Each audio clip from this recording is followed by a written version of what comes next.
Halo bosku, assalamualaikum warahmatullahi wabarakatuh. Oke bosku, hari ini sedikit bingung ya bosku mau ngapain. Eh, pernah nggak sih bosku mengalami hal yang seperti ini? Sebetulnya hal yang simpel, tetapi karena kita tidak tahu maka akan menjadi sangat merepotkan bosku. Nah seperti ini bosku, seperti biasa setiap hari kita pasti melakukan pengecasan handphone kita ya bosku. Tetapi kalau kondisinya seperti ini bosku, posisi colokannya sih biasa aja bosku. Tapi yang jadi masalah adalah di dekatnya nggak ada meja bosku buat naruh HP-nya. Nah bosku pasti kebingungan kan mau gimana ini, HP-nya mau ditaruh di mana ya? Apa mau dipegangin aja bosku kayak gini? Ya kalau sebentar aja sih nggak apa-apa ya bosku, dipegangin juga sambil mainan handphone, sambil ngegame, sambil lihat stalking mantan gitu ya bosku. Tapi bosku kalau waktunya lama, baterai kita habis dan kita mau pegangin terus ya kemeng bosku. Loh kemeng itu capek gitu loh bosku tangannya ya. Belum lagi kalau kita berdiri, waduh pasti akan kemeng juga bosku kakinya. Dan gak cuma itu bosku, kalau kita nungguin HP yang dicas itu kan mubazir banget ya bosku. Itu sama saja kita melakukan hal yang tidak produktif ya bosku. Hehe. Walaupun sih ngecas juga penting ya.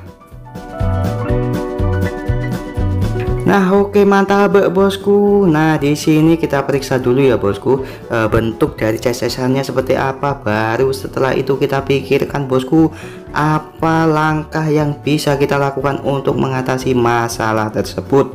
Setelah saya pikir-pikir bosku, saya memikirnya 7 hari 7 malam ya bosku. Kemudian saya mendapatkan ide bosku untuk mengatasi masalah tersebut hanya dengan menggunakan sehelai selembar kertas bosku. Dan kertas ini adalah kertas bekas bosku yang bisa kita ambil dari buku yang sudah tidak dipakai. Kemudian kertas tersebut kita potong ya bosku, kita rapikan menggunakan alat pemotong apa saja yang bosku punya di rumah. Kemudian kita lipat seperti ini bosku. Ya bosku silahkan lihat videonya, diamati ya bosku, jangan sampai salah ya bosku.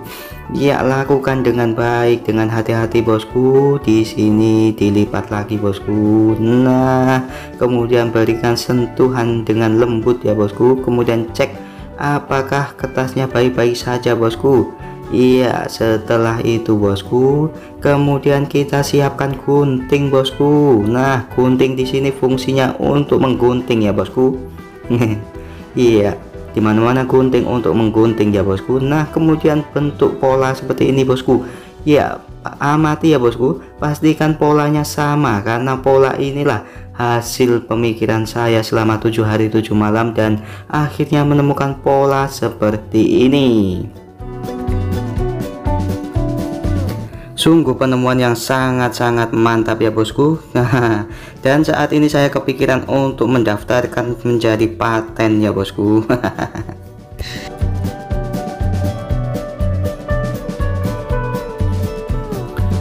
Oke bosku, setelah tadi pola sudah kita pastikan, kemudian selanjutnya adalah kita uji coba bosku. Silahkan masukkan kertasnya ke pentolan chargernya ya bosku. Nah bosku bisa dilihat ini sangat mantap sekali ya bosku. Nah bosku selanjutnya kita masukkan handphonenya bosku ke dalam kertas yang tadi ya bosku. Oke mantap sekali bosku. Nah bosku di sini sudah menemukan satu buah trik yang sangat handal, sangat mantap, sangat spektakuler ya bosku. Nah ini dia bosku, mari kita review ya bosku. Nah bisa dilihat ya bosku, ini sangat mantap sekali ya bosku. Nah bosku, oh sangat tidak disangka-sangka ya bosku. Ternyata yang tadinya kita merasa kesulitan, dan dengan cara ini akhirnya kita menemukan kemudahan ya bosku. Oke bosku, sekian saja video kali ini bosku. Jangan lupa untuk like, komen, dan subscribe. Kemudian jangan lupa untuk tekan tombol lonceng ya bosku, supaya bosku semua mendapatkan informasi dan notifikasi untuk update video selanjutnya. Oke, terima kasih bosku. Wassalamualaikum warahmatullahi wabarakatuh.